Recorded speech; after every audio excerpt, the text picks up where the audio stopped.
بسم اللہ الرحمن الرحیم۔ عاشوراء کی رات ختم ہوئی اور 10ویں محرم الحرام کی قیامت نماز صبح نمودار ہوئی۔ سیدنا امام حسین رضی اللہ تعالیٰ عنہ نے اہل بیت اور اپنے تمام جانساروں کے ساتھ فجر کی نماز ادا فرمائی۔ اب 10ویں محرم کا سورج عنقریب نکلنے والا ہے۔ حضرت امام حسین، ان کے اہل بیت اور تمام ساتھی 3 دن کے بھوکے پیاسے ہیں۔ ایک لقمہ بھی کسی کے حلق کے نیچے نہیں اترا اور نہ ہی ایک قطرہ پانی حلق سے نیچے گیا۔ ایسے لوگوں پر ظلم و جبر و جفا کے پہاڑ توڑنے کے لیے 22,000 کی تعداد میں تازہ دم لشکر موجود ہے اور اس لشکر نے جنگ کا نکارہ بھی بجا دیا۔ آقا دو عالم صلی اللہ علیہ وسلم کے نواسے اور حضرت علی رضی اللہ تعالی عنہ کے لال حضرت فاطمہ رضی اللہ تعالی عنہ کے نونہال کو مہمان بنا کر بلانے والی قوم نے جانوں پر کھیلنے کی دعوت دے دی۔ حضرت امام علی مقام میدان کارزار میں تشریف لائے اور ایک جامع تقریر فرمائی، یعنی خطبہ دیا۔ اللہ رب العالمین کی حمد و ثنا کے بعد فرمایا، اے لوگو، میرے نسب پر غور کرو کہ میں کون ہوں، پھر اپنے گریبان میں منہ ڈال کر سوچو کہ کیا تمہارے لیے میرا خون بہانا جائز ہے؟ کیا میں تمہارے نبی کا نواسہ نہیں ہوں؟ کیا میں ان کے چچا زاد بھائی علی کا فرزند نہیں ہوں؟ کیا تم میں سے کسی نے یہ نہیں سنا ہے کہ رسول اللہ صلی اللہ علیہ وسلم نے میرے اور میرے بھائی کے بارے میں ارشاد فرمایا کہ یہ دونوں جنتی جوانوں کے سردار ہیں؟ میری یہ باتیں پوری طرح سچ ہیں، اس لیے کہ میں کبھی بھی جھوٹ نہیں بولتا۔ مجھے پہچانو، میں رسول اللہ صلی اللہ علیہ وسلم کا نواسہ ہوں، فاتح خیبر علی کا لخت جگر ہوں اور خاتون جنت فاطمہ الزہرا کا نور نظر ہوں۔ میرے خون سے اپنے ہاتھوں کو نہ رنگو۔ اب سوال یہ پیدا ہوتا ہے کہ آخر کربلا والے یہ تو جانتے ہی تھے کہ یہ نبی کریم صلی اللہ علیہ وسلم کے نواسے ہیں، پھر اپنا تعارف کرانے کی کیا ضرورت تھی؟ لیکن نہیں، امام علی مقام کو نانا جان سے درس ملا ہے کہ دشمن کے سامنے پہلے اپنا نظریہ پیش کرو، اپنا کریکٹر و کردار پیش کرو، تاکہ کل وہ یہ نہ کہنے پائے کہ ہمیں معلوم نہیں تھا۔ جس طرح رسول اکرم صلی اللہ علیہ وسلم نے مکہ والوں کو جمع کر کے پوچھا کہ بتاؤ میں کون ہوں، تو سب نے کہا کہ آپ محمد ہیں، آپ سچے ہیں، آپ امانت دار ہیں۔ یعنی سب نے جب سچائی کا اعتراف کر لیا، تب رسول کائنات صلی اللہ علیہ وسلم نے کہا کہ اگر میں کہوں کہ ان پہاڑوں کے پیچھے ایک طاقتور لشکر چھپا ہوا ہے جو اچانک تم پر حملہ کرنے والا ہے، تو کیا تم سچ مانو گے؟ تو سب نے کہا تھا کہ ہاں، ہم سچ مانیں گے، کیونکہ آپ نے کبھی جھوٹ نہیں بولا ہے۔ یعنی ایک بار پھر سب نے سچائی کا اعتراف کر لیا۔ تب نبی کریم صلی اللہ علیہ وسلم نے فرمایا کہ سنو، اللہ ایک ہے، اس کا کوئی شریک نہیں، اور میں اللہ کا رسول ہوں۔ آج سے تم بتوں کی پوجا کرنا چھوڑ دو۔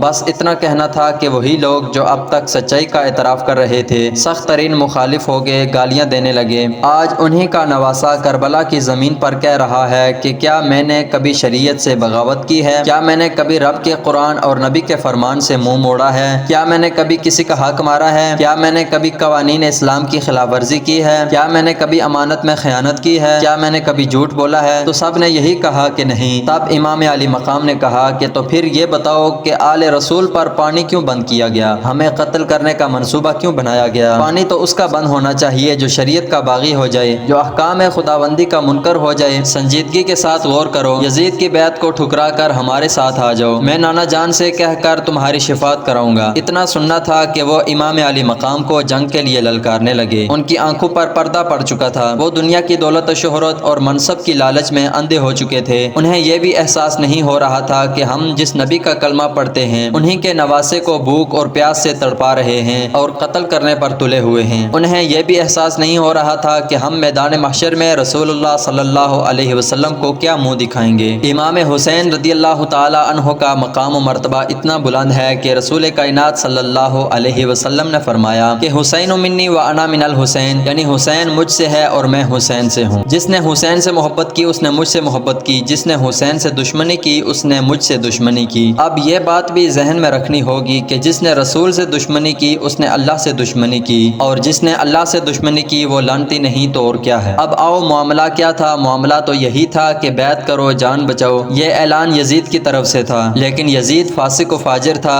اسلامی قوانین کی خلاف ورزی کرتا تھا، حلال و حرام کی تفریق کو مٹا رہا تھا، دین اسلام کو جھٹلا رہا تھا، اور وہ امام حسین سے بیعت کا مطالبہ اس لیے کر رہا تھا کہ مجھے سند حاصل ہو جائے کہ میری حکومت اچھی ہے، میری حکومت معتبر ہے، میرا کردار اچھا ہے، مجھے نواسے رسول تک کی تائید و حمایت حاصل ہے۔ یقیناً اگر امام حسین رضی اللہ تعالیٰ عنہ یزید کے ہاتھوں پر بیعت کر لیتے تو اس کو سند حاصل ہو جاتی، لیکن نواسے رسول ایسا کر ہی نہیں سکتے تھے۔ ان کے ہاتھوں میں صداقت، عدالت، سخاوت، شجاعت کا پرچم تھا، اور یہ پرچم میدان بدر میں خود اللہ اور رسول نے بلند کیا ہے، اور اسی پرچم اسلام کو ہاتھوں میں تھام کر عمر عمر فاروق رضی اللہ تعالی عنہ نے آدھی دنیا فتح کر ڈالی۔ آج وہ پرچم سرزمین کربلا میں کسی فاسق و فاجر کے ہاتھوں میں چلا جائے، ایسا ہو ہی نہیں سکتا۔ یزید کے ظلم و دہشت گردی اور جور و جفا کے آگے امام علی مقام صبر کی چٹان بن کر کھڑے رہے۔ نتیجہ یہ ہوا کہ یزید امام حسین کا خون بہا کر بھی اپنے مشن میں ناکام ہو گیا، اور امام حسین نے اپنا پورا کنبہ قربان کر کے مذہب اسلام کے وقار اور معیار کو بلند کر دیا، اور صبح قیامت تک کے لیے عالم اسلام اور عالم انسانیت کے لیے عقیدت و احترام و محبت کا مرکز بن گئے۔ یزیدی اتنے بڑے ظالم تھے کہ 6 ماہ کے ننھے بچے علی اصغر کی پیاس پر بھی انہیں ترس نہیں آیا۔ امام حسین کی بیوی نے کہا کہ علی اصغر پیاس سے تڑپ رہے ہیں، زبان باہر آ چکی ہے۔ انہوں نے امام پاک سے کہا کہ آپ علی اصغر کو لے جائیں، شاید دشمنوں کو ان کا حال دیکھ کر ترس آ جائے، وہ پانی کے چند قطرے پلا دیں۔ آخرکار امام حسین انہیں اپنے ہاتھوں میں لے کر میدان کارزار میں جاتے ہیں اور کہتے ہیں کہ دیکھو تمہاری دشمنی مجھ سے ہے، یہ ننھا بچہ ہے، اس پہ ترس کھاؤ، پانی کے لیے یہ تڑپ رہا ہے۔ لیکن ان ظالموں نے علی اصغر کا حال دیکھ کر بھی پانی نہیں دیا، اور بدبخت ہرملہ نے تیر چلایا جو علی اصغر کی حلق کو چیرتا ہوا امام حسین کے بازو میں پیوست ہو گیا۔ ننھے حضرت علی اصغر نے بھی جام شہادت نوش کر لیا۔ امام علی مقام نے خون ہاتھوں میں لے کر آسمان کی طرف اچھالتے ہوئے کہا کہ الہ العالمین اس ننھے علی اصغر کی قربانی قبول فرما۔ 18 سال کے جوان علی اکبر جب شہید ہوئے تو امام حسین رضی اللہ تعالیٰ عنہ کو اتنا غم اور اتنا صدمہ ہوا کہ آپ جب خیمے سے میدان کارزار گئے تو آپ کی داڑھی کے بال کالے تھے، لیکن جوان بیٹے علی اکبر کے لاشے کو اٹھایا اور خیمے تک لائے تو سبھی بال سفید ہو گئے۔ حضرت عباس، حضرت قاسم بھی یکے بعد دیگرے شہید ہوتے گئے۔ یزیدی دنیاوی لالچ میں اندھے ہو کر آل رسول اور اہل بیت کا خون بہاتے رہے، لیکن اللہ کی طرف سے حر ریاحی کو ہدایت ملی، وہ امام پاک کے خطبے سے متاثر ہوئے، ان کی آنکھوں سے پردہ ہٹا اور انہیں امام پاک کا مقام و مرتبہ نظر آیا۔ گھوڑے کو ایڑ لگایا، دوڑاتے ہوئے بارگاہ حسین میں پہنچے اور عرض کیا، آقا میں آپ کی غلامی کرنے آیا ہوں، میں نے آپ کا راستہ روکا اور یہاں تک لایا، میرے امام مجھے معاف کر دیجئے۔ اگر امام پاک کہہ دیتے کہ میں نے تمہیں معاف کیا تو وہ احساس کم تری کا شکار ہو جاتا، اس لیے امام پاک نے فرمایا کہ حر تو جہنم سے آزاد ہو گیا، اب کیا پوچھنا تھا، وہ حر سے اب حضرت حر ہو گئے۔ امام سے میدان میں جانے کی اجازت مانگی، میدان میں گئے، کتنے لوگوں کا سر قلم کر دیا اور خود بھی جام شہادت نوش کیا۔ کربلا کی تاریخ ہر اعتبار سے مکمل و مرتب نظر آتی ہے۔ انبیاء کرام علیہم السلام کے ادوار میں جتنے بھی مغرور اور ظالم گزرے ہیں، جنہوں نے انبیاء کرام علیہم السلام کی دعوت کو ٹھکرایا، وہ سارے تیور کربلا کی سرزمین پر موجود تھے۔ سب کے مقابلے میں امام حسین رضی اللہ تعالی عنہ شریعت مصطفیٰ کے تقدس کو پامال ہونے سے بچانے کے لیے صبر و استقامت سے لبریز ثابت قدم رہے اور بارگاہ رب ذوالجلال میں اپنا کنبہ قربان کرتے رہے۔ جب کوئی نہیں بچا تو خود شہادت کے دلہا بن کر میدان کارزار میں پہنچے۔ یزیدیوں نے کہا کہ اے حسین، اب تو کوئی نہیں بچا ہے، اب سے یزید کی بیعت کر لو، تمہاری جان بچ جائے گی۔ تو شہید ابن شہید، سخی ابن سخی حضرت امام حسین رضی اللہ تعالیٰ عنہ نے کہا کہ بدبختو، میں جان بچانے نہیں آیا ہوں بلکہ نانا جان کا دین بچانے آیا ہوں، تم اگر اب سے میرے نانا جان کے دین کی طرف آ جاؤ تو میں تمہیں معاف کر دوں گا اور نانا جان سے شفاعت کی سفارش کروں گا۔ لیکن ان ظالموں پر امام پاک کے آخری خطبے کا بھی کوئی اثر نہیں ہوا، چاروں طرف سے تیروں کی بارش شروع کر دی۔ امام علی مقام زخموں سے چور ہو گئے، وقت نماز آ گیا۔ امام علی مقام نے کہا کہ ظالموں، دیکھو اور سنو اذان کے کلمات میں کس کے نانا کا نام لیا جا رہا ہے۔ ابن سعد سے بھی مخاطب ہو کر امام نے کہا، ایک تیرا باپ تھا جو رسول اکرم صلی اللہ علیہ وسلم کے اوپر آنے والے تیروں کو اپنے سینے پر روکا کرتا تھا، ایک تو ہے کہ سب سے پہلا تیر تو نے آل رسول پر چلایا۔ گھوڑے سے زمین پر اترے اور کہا کہ مجھے نماز ادا کر لینے دو تاکہ دنیا سے جاتے جاتے بھی میں اپنے رب کی بارگاہ میں سجدہ ریز ہو کر اس کا شکر ادا کر لوں کہ اے اللہ، تو نے مجھے ثابت قدم رکھا، میں نے بچپن میں نانا سے کیا وعدہ نبھایا، اے اللہ میں اس حال میں بھی تجھ سے راضی ہوں، بس یہی خواہش ہے کہ صبح قیامت تک دین اسلام کا ڈنکا بجتا رہے۔